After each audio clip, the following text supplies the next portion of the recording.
अस्सलाम वालेकुम dear students, आप देख रहे हैं सैयद अली एकेडमी और स्टूडेंट्स की कई ज़्यादा डिमांड के ऊपर हम लोग चैप्टर नंबर 22 यानी कि क्रोमोसोम एंड डीएनए इसको भी स्टार्ट कर रहे हैं। अगर हम देखेंगे तो इसके अंदर दो चीज़ों का डिस्कस किया जा रहा है। एक तो डिस्कस किया जाएगा क्रोमोसोम के हवाले से कि क्रोमोसोम क्या होता है, और उसके अलावा दूसरा चीज़ जो डिस्कस की जाएगी वो होगा डीएनए। अगर हम देखेंगे तो डीएनए जो है वो क्रोमोसोम का ही हिस्सा होता है। डीएनए क्रोमोसोम को ही बना रहा होता है, क्योंकि क्रोमोसोम दो चीज़ों का बना होता है, एक होता है प्रोटीन और दूसरा होता है डीएनए। अब सबसे पहले जो चीज़ हमारे यहाँ डिस्कस की जाएगी वो क्रोमोसोम होगा, फिर उसके बाद उसके अंदर जो है डीएनए को डिस्कस किया जाएगा डिटेल के साथ। अगर बात करें सबसे पहले इस चैप्टर में जो चीज़ डिस्कस की जाएगी वो होगी क्रोमोसोमल थ्योरी ऑफ इनहेरिटेंस। तो आइए आज की इस वीडियो को इसी टॉपिक के साथ शुरू करते हैं। अगर हम बुनियादी तौर पर शुरुआत करें तो जैसे कि आपने 9th के अंदर ये डिस्कस किया हुआ था, और यही बात यहाँ पर लिखी हुई है कि आपने प्रीवियस क्लासेस के अंदर पढ़ा हुआ है कि जो सेल होता है उसके अंदर न्यूक्लियस होता है, और उस न्यूक्लियस के अंदर कुछ धागे मौजूद होते हैं, उन्हें क्रोमेटिन मटेरियल कहते हैं। और क्रोमेटिन मटेरियल को जब कलर किया गया था, वाल्टर फ्लेमिंग का पूरा एक एक्सपेरिमेंट है कि उसने कलर किया हुआ था। तो जब कलर किया था उन मटेरियल को, क्रोमेटिन मटेरियल को, तो वो डार्क हो गए थे और ज़्यादा ही विजिबल हो चुके थे, ज़्यादा हमें नज़र आ रहे थे। और फिर इसके बारे में मज़ीद लिखा हुआ है कि यही क्रोमेटिन मटेरियल होता है जो कि सेल डिवीज़न के टाइम पर कंडेंस यानी कि गाढ़ा हो जाता है और बड़ा सा स्ट्रक्चर बन जाता है, बड़ी सी थ्रेड्स बन जाती है जिन्हें क्रोमोसोम कहा जाता है। तो बेसिकली सेल के अंदर, न्यूक्लियस के अंदर हर वक्त जो है क्रोमेटिन मटेरियल मौजूद होता है, बहुत ही पतले से धागे हर वक्त मौजूद होते हैं, लेकिन सिर्फ सेल डिवीज़न के टाइम पर वो पतले से धागे जो हैं आपस में जुड़ जाते हैं। मिसाल के तौर पे ये छोटे छोटे से पतले से धागे हैं। अब होगा क्या कि ये पतले से धागे जो हैं, जब ख़ास वक्त आएगा सेल डिवीज़न का, तो इस टाइम पे ये सारे आपस में जुड़ कर के एक बड़ा सा स्ट्रक्चर बना देंगे, और इसी बड़े से स्ट्रक्चर को हम क्रोमोसोम का नाम देंगे। इसी क्रोमोसोम के टॉपिक को आपने जो है वो मैट्रिक के अंदर भी डिस्कस किया था, और वहाँ पर भी इसी के हवाले से चैप्टर मौजूद था। अब यहाँ पर मज़ीद बात की जा रही है मेंडल के बारे में, ग्रेगर जॉन मेंडल।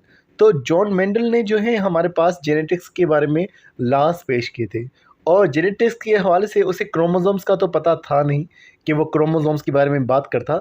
तो उसने जो है इनहेरिटेंस के कुछ यूनिट्स बताए थे, उसने कुछ इमेजिनरी यूनिट्स बताए थे जिनको उसने फैक्टर्स कहा हुआ था। तो ये वही फैक्टर्स हैं जो कि आगे विरासत के तौर पर ट्रांसफ़र होते हैं। तो अब इसके बारे में बात की जा रही है कि मेंडल के जो फैक्टर्स हैं और उनका क्रोमोसोम के साथ में क्या ताल्लुक है, ये सारी चीज़ें डिस्कस की जा रही हैं। अब हमारे पास जो टॉपिक मौजूद है वो है chromosomal theory of inheritance. Basically यहाँ पर थ्योरी को डिस्क्राइब नहीं किया जा रहा, थ्योरी को हम आगे डिस्क्राइब करेंगे, जो कि आप यहाँ पर देख रहे हैं। अब यहाँ पर इस टॉपिक के हवाले से बेसिकली इनहेरिटेंस के हवाले से इंट्रोडक्शन दिया गया है कि इन 1860s के दौरान जो है मेंडल ने कुछ अपने लॉज पेश किए थे, लॉज ऑफ इनहेरिटेंस इसने पेश किए थे। तो इसके लॉज के हवाले से मज़ीद लिखा हुआ है कि unfortunate at that time no one was there to recognise his valuable work.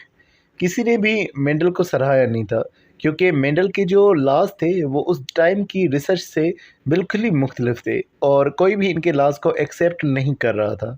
और मज़ीद लिखा हुआ है he was unaware about the concept of chromosome. Mendel को क्रोमोसोम के बारे में भी पता नहीं था, क्रोमोसोम बेसिकली उस टाइम तक डिस्कवर भी नहीं हुए थे। मज़ीद लिखा हुआ in 19th century and late 1890s so many cytologists worked on cellular structures and chromosome. सन 1900 के बाद या फिर 1890 की आखिर के अंदर ये हुआ था कि कई ज़्यादा लोग जो है सेल पर काम करना शुरू हो गए। सेल और सेल के स्ट्रक्चर्स के ऊपर काम हो रहा था, और क्रोमोसोम की भी डिस्कवरी हो चुकी थी। 80s के करीब क्रोमोसोम भी डिस्कवर हो चुकी थी।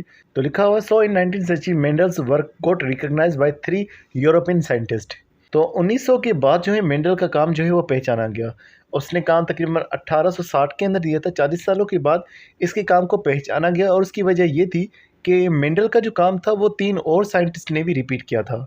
तो वो कौन से यूरोपियन साइंटिस्ट थे जिन्होंने मेंडल के काम को बाद में रिपीट किया था, मज़ीद एक्सपेरिमेंट्स किए थे जिन्होंने प्लांट्स के ऊपर, और वही रिजल्ट निकाले थे जो मेंडल ने पेश किए थे। तो उनके नाम लिखे हुए ह्यूगो डे वेरिस, उसके अलावा कार्ल कॉरेंस, उसके अलावा एरिक वॉन चेमार्क।